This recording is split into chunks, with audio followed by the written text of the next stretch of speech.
আব্দুস সাত্তার ভাই, সাবেক সভাপতি গাজীপুর ইউনিয়ন ছাত্রলীগ, আমাদের আজকের খেলার উদ্বোধক Alhaj Ismail Hossain, panel chairman Gazipur union Parishad, আমাদের শাহাবুদ্দিন ডালি মেম্বার, সাবেক মেম্বার ৮ নং ওয়ার্ড গাজীপুর ইউনিয়ন পরিষদ, আমাদের কামরুন নাহারাপা মহিলা সদস্য, আমাদের নুর আলম মেম্বার ৮ নং ওয়ার্ড গাজীপুর ইউনিয়ন পরিষদ, আমাদের মিজানুর রহমান বাচ্চু মেম্বার সাংগঠনিক সম্পাদক গাজীপুর ইউনিয়ন আওয়ামী লীগ এবং গাজীপুর ইউনিয়ন পরিষদ ৬ নং ওয়ার্ড মেম্বার। আপনাদেরকে অনুরোধ জানাচ্ছি আমাদের ৪ দলের ৪ ক্যাপ্টেনের হাতে আজকের সৌজন্য এই ফুটবল তুলে দেওয়ার জন্য, আজকের এই টুর্নামেন্টের ফাইনাল টুর্নামেন্টের এই ক্যাপ্টেন রাষ্ট্র একটু ছবি নিও তো তোমরা, এই ছবি নিও।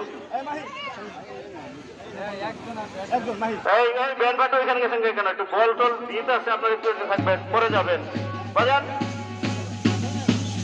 পুরস্কার তুলে দিচ্ছে সজল মাহমুদের সৌজন্যে, নিজ মাওনার সন্ধ্যা সজল মাহমুদের সৌজন্যে পুরস্কার তুলে দিচ্ছেন আজকে যে ৪ দল: গাজীপুর দক্ষিণ সরকারি প্রাথমিক বিদ্যালয়, বাঁশবাড়ি সরকারি প্রাথমিক বিদ্যালয়, বঙ্গমাতা ফজিলাতুন্নেসা মসজিদ সরকারি প্রাথমিক বিদ্যালয় ফুটবল টুর্নামেন্ট এবং নিজ মাওনার সরকারি প্রাথমিক বিদ্যালয়, ফরিদপুর সরকারি প্রাথমিক বিদ্যালয়ের ক্যাপ্টেনের হাতে ফুটবল তুলে দিচ্ছেন আমাদের আজকে অনুষ্ঠানের সম্মানিত উদ্বোধক জনাব আলহাজ ইসমাইল হোসেন।